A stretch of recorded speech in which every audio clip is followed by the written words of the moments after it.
Hello कक्षा चौथी के बच्चों, कैसे हैं आप सभी? बढ़िया, वेरी गुड। तो आप सभी जो है अपनी अपनी हिंदी की किताबें निकाल लीजिए बच्चों। अध्याय 7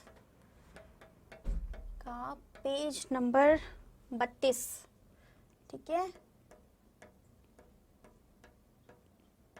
क्या है ये अध्याय हमारा? सांझ के बूढ़े। क्या होता है सांझ के बूढ़े? सॉरी आप ये क्या नाम बोलते हैं, मुझे इसलिए हंसी आ गई बच्चों क्योंकि जो है यहाँ पर जिस तरह से इसमें पूछते थे ना, वो सभी का पता बताने के बजाय, जब ज़्यादातर क्या होता है जब राह से लोग निकल रहे होते हैं तो पता पूछते हैं कि हमें यहाँ जाना है, यहाँ वो कितनी दूर पड़ेगा, क्या होगा। लेकिन यहाँ पर जो हमें अध्याय में बूढ़े बताए गए थे वो कितने जो है मज़ेदार थे ना, कितना। और सही में सांझ के बूढ़े यानी कि शाम के वक्त थक हार के अपने काम निपटा के जो बूढ़े लोग पेड़ के पास बैठते हैं, आकर आपस में बातचीत करते हैं, एक दूसरे की खबर लेते हैं, आने जाने वालों से बात करते हैं, उन्हें पानी पिलाते हैं, उनसे उनके हालचाल पूछते हैं, उनका घर पूछते हैं, तो वो सब कितना सुंदर बना देता है शाम के वक्त को और ज़्यादा। तो यही हमें इस अध्याय में भी बताया गया था और ये बताया गया था कि अब ऐसा नहीं रहा है, अब जो है काफ़ी बदलाव आ गया है। हाँ, बैठते हैं लोग अब भी, लेकिन गाँव में बदलाव आ गया है, तो इसलिए गाँव की चीज़ों में और गाँव के लोगों में भी बदलाव आ गया है। तो ऐसा कुछ है।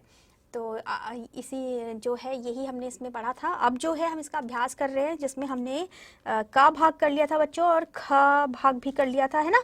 हमें अब ग भाग से जो है करना है।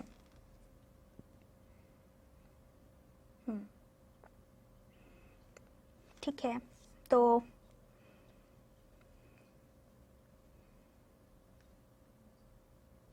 ठीक है बच्चों, इसमें क्या दिया हुआ है आपको? सही गलत करना है आपको, है ना। तो हम क्या कर रहे हैं, अभी हम अभ्यास कर रहे हैं अपना। सभी बच्चे जो है अपनी अपनी किताब में ऐसे करेंगे, मैं बता रही हूँ आपको क्योंकि खाली जगह दी है आपको। तो आपका ग भाग जो है, ग भाग में आपको दिया है सही के सामने सही तथा गलत के सामने गलत का चिन्ह लगाइए। इसमें आपको सही गलत बताना है ना। तो पहले क्या है देखिए, गर्मी की सांझ सुंदर नहीं होती है। क्या हमें तो इस अध्याय में यही बताया गया था कि गर्मी की सांझ बड़ी सुंदर होती है। क्यों होती है बच्चों? क्योंकि देखिए गर्मी, पूरा दिन इतनी गर्मी लगती है, तो अब जाड़े में सर्दियों के टाइम पे थोड़ी ना हमें शाम के वक्त अच्छा लगेगा। हमें अच्छा तो लगेगा, लेकिन हमें जो है ठंड की ज़रूरत नहीं है। शाम को तो ठंड हो जाती है, ठंड में और ज़्यादा दिन के समय धूप निकली होती है, तो इसलिए हमें सर्दियों में दिन में ज़्यादा अच्छा लगता है। तो क्या है कि लेकिन गर्मियों में क्या होता है, गर्मी में जब सांझ होती है यानी शाम का वक्त होता है, तो शाम के वक्त जो है हमें थोड़ा ठंडक महसूस होती है, इसलिए हमें शाम का वक्त अच्छा लगता है। तो अब क्या है कि पहला वाला क्या होगा फिर आपका, गर्मी की सांझ सुंदर नहीं होती है बोला है, तो लेकिन होती है, तो यानी कि पहले वाले में आपका क्या हो जाएगा, बॉक्स के अंदर आप गलत का चिन्ह लगाएंगे। ठीक है, फिर दूसरे में देखिए, दूसरे में लिखा है अब गांव के लोग बदल गए हैं। जी हाँ, क्योंकि वक्त बदला है, चीज़ें बदली हैं, तो गांव के लोग भी बदल गए हैं। अब तीसरा देखिए, गांव में पंपिंग सेट नहीं लगाए जाते। बिल्कुल लगाए जाते हैं गांव में, क्योंकि पंपिंग सेट की बहुत ज़रूरत पड़ती है वहाँ पर, तो पंपिंग सेट वहाँ लगते हैं, इसलिए यहाँ पर लिखा नहीं लगते, तो इसलिए हम इसको गलत कर देंगे। अब चौथा देखिए, गांव में खेती नहीं होती है। तो फिर खेती और कहाँ होती है बच्चों? खेती तो सबसे ज़्यादा गाँव में ही होती है ना। तो इसलिए गाँव में खेती नहीं होती है, गलत हो गया, तो हम इसको गलत कर देंगे। अब पांचवा, गांव में बहुत गंदगी होती है। बिल्कुल भी नहीं, ऐसा नहीं होता। गांव में तो बहुत साफ सुथरा होता है। ठीक है, और ताज़ी हवा होती है, अच्छा होता है सब माहौल। शहर में ज़्यादा कूड़ा फैलाते हैं लोग, तो ये नहीं करना चाहिए। आप सभी को बताइए, आप भी कोशिश कीजिए। बच्चों आप छोटे हैं, लेकिन आप काम बहुत बड़े बड़े कर सकते हैं। आपकी वजह से जो है गंदगी रुक सकती है। आपके अपने घर के लोग ऐसा कर सकते हैं। आप जैसे आप अपने खिलौनों के लिए जिद करते हैं, वैसे ही अगर आपके घर में कोई कूड़ा फैलाता है या बाहर कभी आप जाते हैं तो ऐसे ही पैकेट कुछ खाया, चिप्स खाया, कुछ भी खाया और ऐसे ही रास्ते पे फेंक दिया, ये करता है कोई आपके, तो आप उसके लिए भी जिद कीजिए ना कि ऐसा नहीं करना है। अपने पास रखिए, डस्टबिन है आसपास तो उसमें डालिए, नहीं है तो फिर जो है घर ले जाके डालिए। हम भी ऐसा ही करते हैं बच्चों, तो ऐसा ही करना चाहिए, ठीक है ना। और आप खुद भी ऐसा कीजिए, तभी आपके बड़े लोग भी आपको देख के करेंगे कि हमारा बच्चा कर सकता है, तो हम क्यों नहीं कर सकते, है ना। चलिए तो आगे देखते हैं, आगे क्या है। आगे आपको दिया है बच्चों घ में कि भाव स्पष्ट कीजिए। दिन भर की भीषण तपन के बाद मोहक जुड़ासी लिए सांझ की छाया धीरे धीरे उतर रही है। इसका क्या अर्थ है बच्चों? हमने पढ़ा था, मैंने आपको बताया था कि दिन भर जो है भीषण तपन यानी कि दिन भर की गर्मी के बाद जो है सांझ जब उतर रही है, यानी कि जब शाम का वक्त आ रहा है, शाम का वक्त हो रहा है, तो उस वक्त जो है मोहक जुड़ासी लिए धीरे धीरे छाया उतर रही है। यानी कि मोहक जुड़ासी क्या होता है? जुड़ासी आपको क्या बताया था मैंने कि जो शीतलता हमें मिलती है हवा में थोड़ी, ठीक है ना, ठंडक लिए हुए शीतलता होती है, उसको हम कहते हैं। तो हम इसको किस तरीके से भाव स्पष्ट करेंगे, मैं आपको बता रही हूँ। आप सभी बच्चे जो हैं इसको अपनी अपनी कॉपी में करेंगे बच्चों, तो आप सभी बच्चे फटाफट से कॉपी निकाल लीजिए।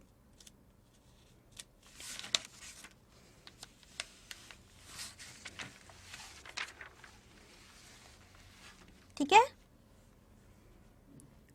निकाल लिया? चलिए अब करते हैं। ठीक है, तो हमारा कौन सा ये घ, भाव स्पष्ट। भाव स्पष्ट का अर्थ क्या होता है बच्चों? कोई भी लाइन हमें दी है, कोई वाक्य दिया है, कोई शब्द दिया है, तो उसे खोलकर अच्छे से बताना उसके बारे में। ठीक है, तो अब आप इसको कैसे लिखेंगे? आप इस तरीके से लिखिए,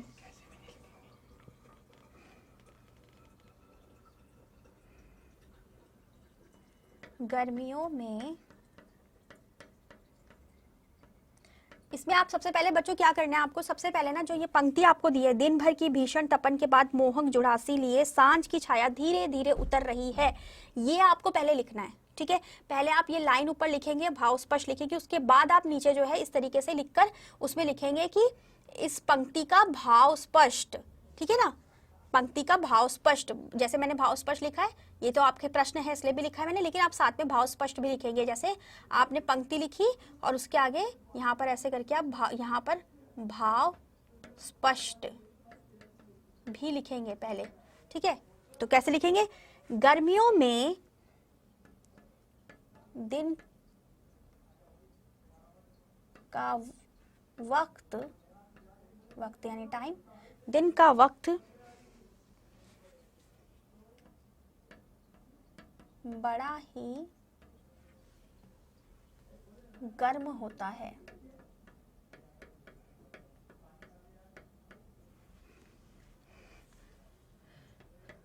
सूरज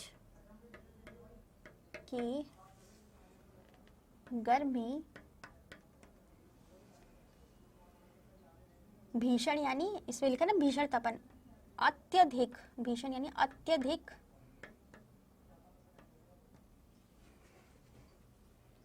अत्यधिक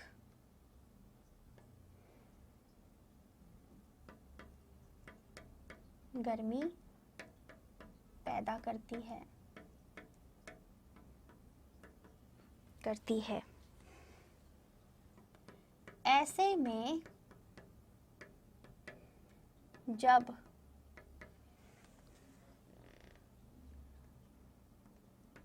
सूरज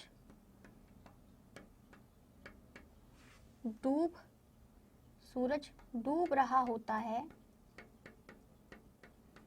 और सांझ यानी शाम का वक्त शुरू होता है,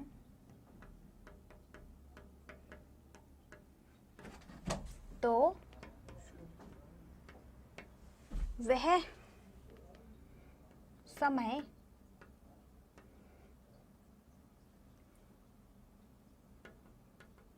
बड़ा ही मोहक और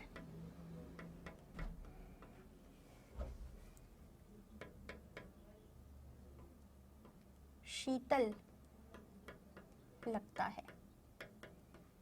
ठीक है, तो हमारे इस वाक्य का जो पूरा का पूरा जो भाव स्पष्ट हुआ है वो क्या हुआ है कि गर्मियों में दिन का वक्त बड़ा ही गर्म होता है, सूरज की गर्मी अत्यधिक गर्मी पैदा करती है। ऐसे में जब सूरज डूब रहा होता है और शाम का वक्त शुरू होता है तो वह समय बड़ा ही मोहक और शीतल लगता है। ठीक है, सभी बच्चे पूरा कर लीजिए से, जहां रह गया है तो अगर कहीं पर। ठीक है, फटाफट से। ये कौन सा था हमारा? घ भाग। चलिए अब जो है हम अपना आगे देखते हैं। ठीक है, इसमें क्या लिखा हुआ है बच्चों? मिलान कीजिए। ठीक है, आपको मिलान करना है इसमें। सांझ की एक तरफ आपको अ भाग में कुछ वाक्य दिए हैं और ब भाग में भी कुछ पंक्तियां दी हैं आपको, और जिसके साथ जो पंक्ति सही बैठेगी, आपस में ऐसा लगेगा कि वो उसके साथ जुड़ रही है, तो वो आपको उसके साथ में जोड़नी है। तो आपको पता ही है मिलान करना क्या होता है। तो सांझ की सुंदरता की चर्चा में, ठीक है, फिर आपको आगे पीछे दिया है, बहुत सुंदर होती है, दक्षिण की ओर से खुल गई, ठीक है, वे ये लोग कहाँ से आए, बदल गए हैं, सितकार वही है। तो यहाँ पर सांझ की सुंदरता की चर्चा में ये लोग कहाँ से आए, ये हमारा वाक्य आया था हमारे इस अध्याय में।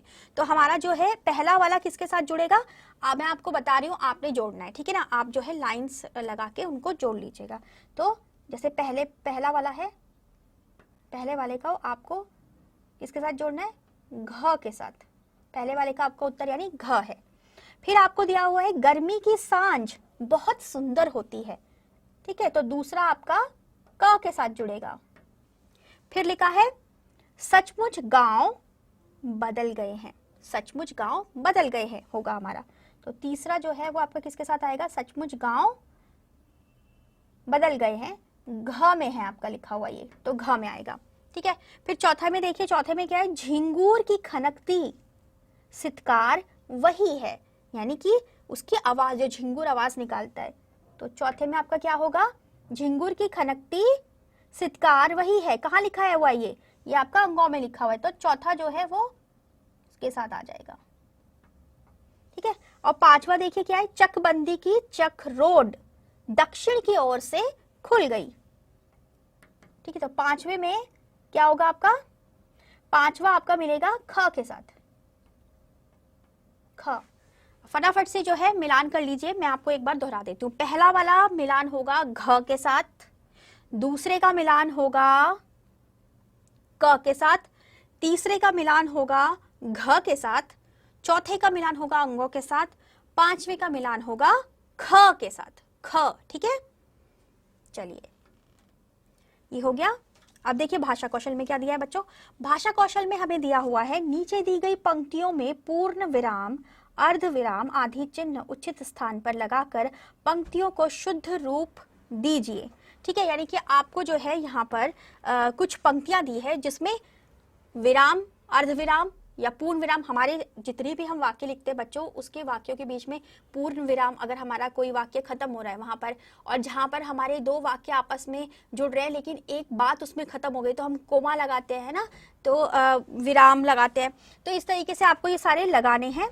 तो ये जो है आप किस तरीके से लगाओगे, पहले आप पूरा का पूरा जो आपका वाक्य लिखा है उसको देखोगे, उसमें फिर जहां जहां जैसे लगेगा वैसे वैसे आपको, जैसे कि मैं आपको बताती हूँ, यहाँ पर हमने ये लगाया, जैसे यहाँ पे पूर्ण विराम है ना, और अगर कहीं पर मान लीजिए हमारा कोई ऐसा कुछ है कि हमें वहां पर मान लीजिए कोई दो चीजें मैंने लिखी, रूप गुण, ये हमने ऐसे कोमा लगाया, तो हम किसी चीज के बीच में ये इस तरीके से हम लगाते हैं विराम, ठीक है। ठीक है बच्चों, तो आपने जो है इस तरीके से यहाँ पर क्या करना है, आपने पूर्ण विराम, अर्ध विराम और जो भी चिन्ह वहाँ आना चाहिए वो आपको लगाना है। तो बहुत से चिन्ह होते हैं जैसे और भी, जिसमें जैसे कि हम कोई आश्चर्यचकित हो रहे हैं किसी बात से, तो हम किस तरीके से चिन्ह लगाते हैं, इस तरीके से, है ना। तो ऐसे ही जो है, और अगर हम किसी से सवाल पूछ रहे हैं तो हम कैसा चिन्ह लगाते हैं, इस तरीके से। तो ये जो है आपको सारे, ये आप खुद से कोशिश करेंगे, ठीक है। आपको क्या करना है, भाषा कौशल का क भाग का आपको खुद से कोशिश करनी है कि वो कैसे होगा। धीरे धीरे आपको बिल्कुल समझ में आने लगेगा अगर आप जो है उसको करेंगे। तो फिर जब आपका काम चेक होगा तो वहाँ पर अगर कोई गलती होगी तो पता चल जाएगी, लेकिन आप पहले एक बार कोशिश तो कीजिए। आपको जब भी मैं कुछ भी लिखवाती हूँ, कोई भी प्रश्न का उत्तर करवाती हूँ, तो आपने देखा होगा वहाँ पर जो है कभी कोई सा चिन्ह आता है, कभी कोई सा चिन्ह आता है किसी वाक्य के बाद। तो वो चिन्ह जो है वो क्यों आते हैं आपको पता ही है, जहाँ पर जो है वाक्य खत्म हो रहा है या प्रश्न पूछा जा रहा है, हम आश्चर्यचकित हो रहे हैं किसी बात से, या हम दो बातों के बीच में जो है थोड़ा सा गैप ले रहे हैं, पॉज ले रहे हैं, यानी कि विराम ले रहे हैं, तो वो उसके लिए भी चिन्ह होते हैं। तो इस तरीके से आपको ये जो है ये सब आपको आना चाहिए। तो आप खुद से इसको जब करेंगे तभी आपको आएगा। तो गृह कार्य में आपने क्या करना है, भाषा कौशल का क, ठीक है। अब खा देखते हैं, खा में क्या है। ख में लिखा हुआ है बच्चों कि नीचे कुछ अशुद्ध वाक्य दिए गए हैं, इनको शुद्ध रूप में लिखिए। तो आपको क्या करना है इसमें, आपने इसमें क्या करना है, आपको लिखा हुआ है कि ढल सूरज है गया। पहला आप देखिए, अब जब आपको मैं कोई वाक्य बताऊंगी तभी आपको ज्यादा अच्छे से समझ में आएगा। तो इसलिए क्या है, ढल सूरज गया, क्या हम ऐसे बोलते हैं? बताइए सारे बच्चे, बताइए क्या जब भी सूरज ढल रहा होता है तो अगर हम मान लीजिए आपकी मम्मी ने आपसे पूछा कि बच्चे जाके देख कर आओ बाहर सूरज ढला कि नहीं ढला, तो आप कैसे बोलोगे? जाके अपनी मम्मी को ऐसे बोलोगे कि ढल सूरज गया है या ढल सूरज है गया, ऐसे तो नहीं बोलोगे ना। कैसे बोलोगे बताओ? माँ सूरज ढल गया है, माँ सूरज ढल गया है, हाँ माँ सूरज ढल गया, या हाँ माँ सूरज ढल गया है ना। इस तरीके से ही बोलोगे ना। तो यही है यहाँ पर गलती, यहाँ पर वाक्य जिस तरीके से लिखा होना चाहिए वैसे नहीं लिखा हुआ है। यहाँ पर जो शब्द हैं वो गड़बड़ हो गए हैं, आगे के पीछे, पीछे के आगे, कुछ इस तरीके से हो गए। तो ये आपको क्या करना है, आपको इनको सही से लिखना है, सही क्रम में लिखना है, ठीक है। अगर कोई भी हम वाक्य हो चाहे शब्द हो बच्चों, अगर उसमें कहीं पर भी कोई गलती है, वो कैसी भी हो सकती है, उसके उसमें जो आपकी जो भी शब्द आ रहे हैं उन शब्दों में गलती है, चाहे शब्द को लिखने में गलती है, चाहे शब्द को आगे पीछे कर देने में गलती है, हर गलती मानी जाएगी और वो अशुद्ध शब्द या अशुद्ध वाक्य माना जाएगा इस वजह से। तो आपको कैसे करना है अब मैं आपको बता रही हूँ, ठीक है। ख भाग आप कर रहे हैं, ठीक है ना। और ये किसका है, आपका भाषा कौशल का।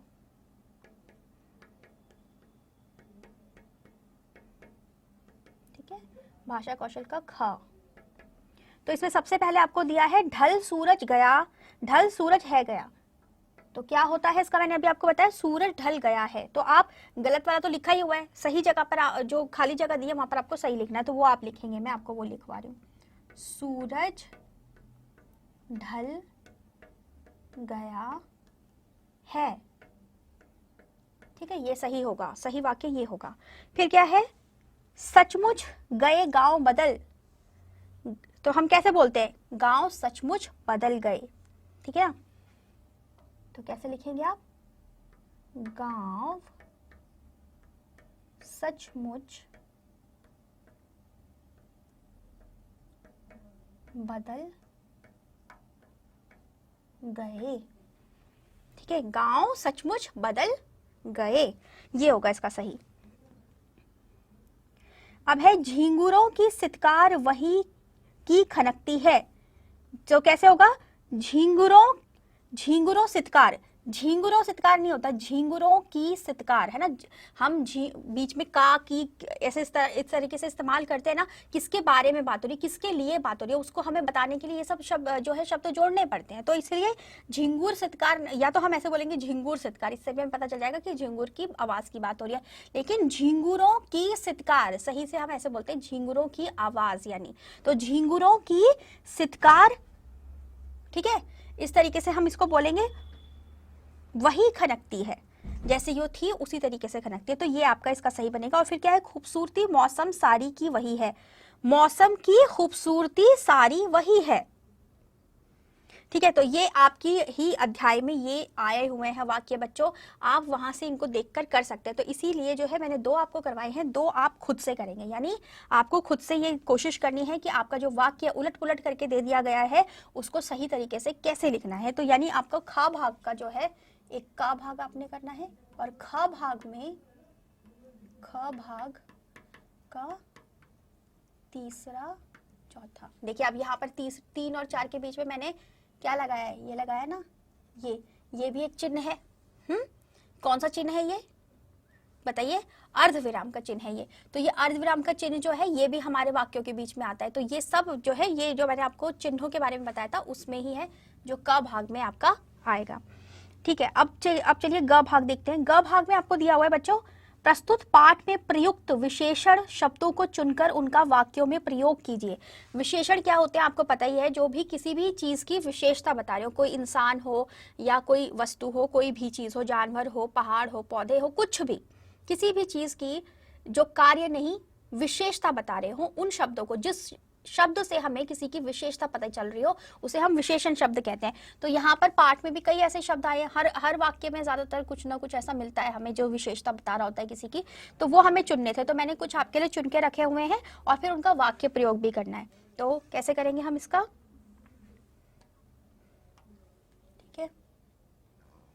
किया है ये भाषा कौशल, यहाँ पे भी लिख देती हूँ ताकि आपको परेशानी ना हो। कौन सा कर रहे हैं हम भाषा कौशल का? ग भाग। ठीक है, तो आपका एक लिखिए आप पुरानी। ठीक है, इसका वाक्य प्रयोग आप कैसे कर सकते हो? यह है, ठीक है, घड़ी बहुत पुरानी है। बच्चों पुराना पुरानी एक ही बात होती है, वो हमारे जो है लिंग के हिसाब से लगता है ना, लेकिन हमें तो पुरानी दिया है, मैंने तो पुरानी लिखा है, तो हम पुरानी के हिसाब से ही वाक्य बनाएंगे। इसलिए यह घड़ी बहुत पुरानी है। अब घड़ी की कैसी विशेषता है, घड़ी कैसी है, घड़ी के बारे में क्या बताया जा रहा है कि वो पुरानी है, तो ये इसलिए इसकी विशेषता हो गई। तो ये हमारा विशेषण शब्द हो गया और वाक्य प्रयोग भी हो गया। अब एक और मैंने आपके लिए लिया है शांत। ठीक है, ठीक है। अब बच्चों नदी जो है, जो बहुत ज़्यादा तेज बहरी होती है तो उसमें से आवाज़ आती है, लेकिन कभी कभी ऐसा भी होता है जब बिल्कुल जो है बिल्कुल आराम से नदी बह रही होती है या पानी बह रहा होता है तो हमें आवाज़ नहीं सुनाई देती उस वक्त उसकी, तो हम क्या कहते हैं कि बड़ी शांत है, या उसमें बहुत कम आवाज़ आ रही होती है तो हम उसको कहते हैं ये नदी तो अभी शांत हो रखी है ना। तो नदी कितनी नदी कितनी शांत है। ठीक है, अब उसके बाद क्या है, एक और देखिए बूढ़ा। बूढ़ा,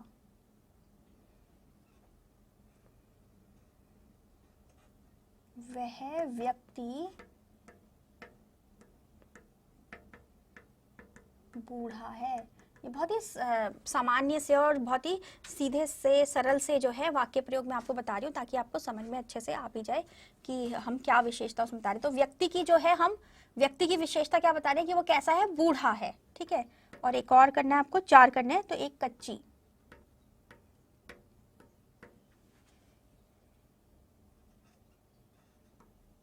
वह सड़क कच्ची है। ठीक है, सड़क कैसी है, कच्ची है, तो ये सड़क की विशेषता हो गई। अब ये हो गया आपका। अब देखिए बच्चों इसके बाद क्या है आपका, इसके बाद आपको दिया हुआ है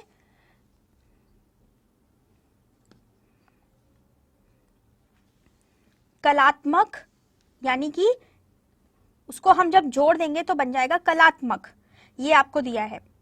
तो जो है, और इसके बाद आपको मुहावरे दिए हुए हैं जिसको आपको मुहावरों के बारे में आपको उसमें बताना है। तो ये जो 2 आपके प्रश्न हैं बच्चों, ये जो है इसके बारे में हम अगले लेक्चर में बात करेंगे, क्योंकि इनको मैं आपको अच्छे से समझाऊंगी पूरा, ताकि आपको अच्छे से समझ आए, आप खुद भी कर पाएं। तो इसलिए जो है हम अगले लेक्चर में से करेंगे। अभी जो जितना भी काम मैंने करवाया है उसे आप ज़रूर करके रखिएगा। कुछ भी छूट गया है तो आप अपने अध्याय में से देख कर सकते हैं बिल्कुल आराम से। और जो गृह कार्य दिया गया है वो भी पूरा करिएगा बच्चों, क्योंकि आपका सभी काम चेक होगा और आप ही के काम आएगा कुछ नया समझने में, कुछ ऐसी चीज़ समझने में जो आपको नहीं आती है। ठीक है, और आपके पेपर्स में अगर वो आ गया तो भी आपके काम आएगा। तो इसलिए सब काम अच्छे से करके रखिएगा, और कोई भी बात अगर समझ में नहीं आती है तो आप पूछ सकते हैं, और लेकिन आप कोशिश ज़रूर कीजिएगा खुद से। ठीक है, तो मिलते हैं अगले लेक्चर में, आगे का जो है अभ्यास पूरा करते हैं। तब तक के लिए टाटा बाय बाय, अपना ख्याल रखिएगा बच्चों।